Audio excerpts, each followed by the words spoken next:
Shirin ka badan 2 toddobaad ka socday magaalada Burco ee gobolka Togdheer ayaa lagaga dhawaaqay sanadii 1991 gobolada waqooyi inay ka goosteen dalka Soomaaliya intiisa kale. Somaliland waxay ka kooban tahay dalkii la oran jiray Maxmiyadii Somaliland ee Ingiriisku gumaysan jiray, sida ku cad dastuurka u degsan qodobkiisa koowaad iyo kiisa labaad. Dadka degan gobolada Ingiriisku gumaysan jiray oo ka koobnaa 5 intii aysan dhicin dawladda Soomaaliya waa kuwo mabaadi ahaan ku kala duwan qadiyada go'aansho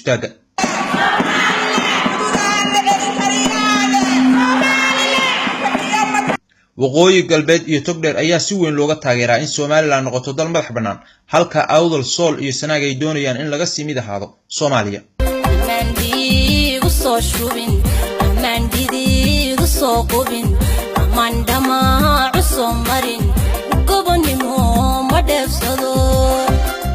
warbixintan kagama hadlayno arrimahaas kaliya waxaan ku eegaynaa in maamulka Somaliland yahay mid ay ka dhex muuqdaan beelaha degan deegaanada uu sheegto iyo in kale.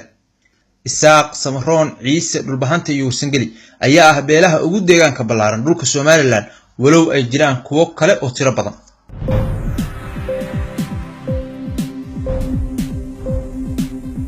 qaab dhismeedka qaranka. Dhismaha qaranku wuxuu ka kooban yahay 3 waaxood oo kala ah xeer dejinta, fulinta iyo garsoorka, sida uu dhigayo dastuurka Somaliland qodobkiisa 37 farqadiisa 2. Xeer dejinta. xeer dejintu waxay ka kooban tahay 2 waaxood oo kala ah golaha wakiilada iyo golaha guurtida, waxaase awoodda badankeeda leh wakiilada. Cabdiraxmaan Maxamed Cabdullaahi Ciro waa gudoomiyaha golaha wakiilada, halka Saleebaan Maxamuud Aadan uu yahay gudoomiyaha golaha guurtida. Labaduba waxay ka soo jeedaan beesha Isaaq. xubnaha baarlamaanka Somaliland oo ka kooban 82 ayay beeluhu u kala heleen sidan: Isaaq 57, Samaroon 13, Ciise 1, Dhulbahanta 6, Warsangeli 4, Fiqishin 1. si dastuurka wax looga bedelo waa inay soo jeediyaan 3 meelood oo meel ka mid ah tirada guud ee golaha wakiilada, taasoo u dhigan 28. Samaroon, Ciise, Dhulbahanta, Warsangeli iyo Fiqishin oo mar kale isku daro leh xubno dhan 25 ma soo jeedin karaan sidii dastuurka wax looga bedeli lahaa, xataa haddii ay isu kaashadaan.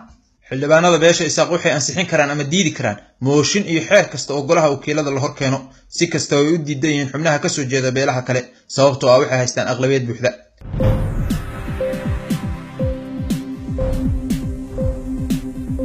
fulinta.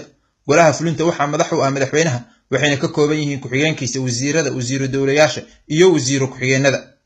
madaxweyne Axmed Maxamed Maxamuud Siilaanyo oo dabcan ka soo jeeda beesha Isaaq ayaa hogaamiya waaxdan. ugu yaraan 70% ka mid ah xubnaha golaha wasiiradu waxay ka soo jeedaan isla beeshaas, oo iyadoo haysta wasaaradaha ugu miisaanka culus sida maaliyadda oo la miisaan ah 4 wasaaradood.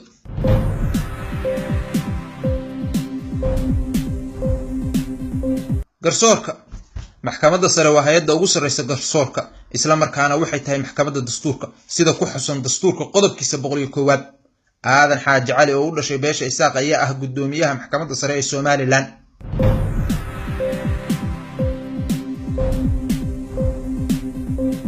nidaamka siyaasadeed. qodobka 9aad ee dastuurka farqadiisa koowaad ayaa u dhigan nidaamka siyaasadeed ee Jamhuuriyadda Somaliland waxaa saldhig u ah nabad, talo wadaag, dimuqraadiyad iyo hanaanka xisbiyada badan.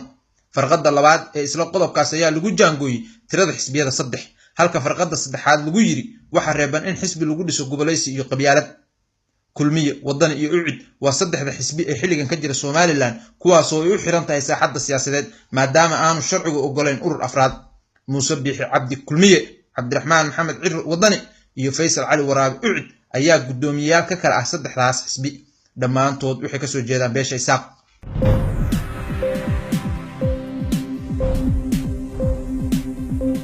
doorashada madaxweynaha.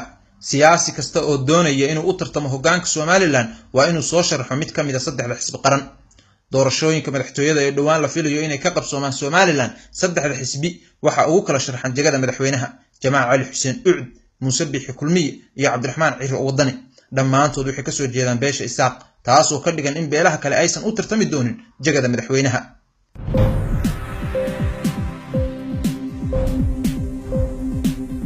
waxaa jira xilal kale oo miisaan leh sida taliyayaasha ciidamada, agaasimayaasha guud iyo madaxda hay'adaha madaxa bannaan, kuwaasoo ugu yaraan 80% ay hogaamiyaan xubno u dhashay beesha Isaaq.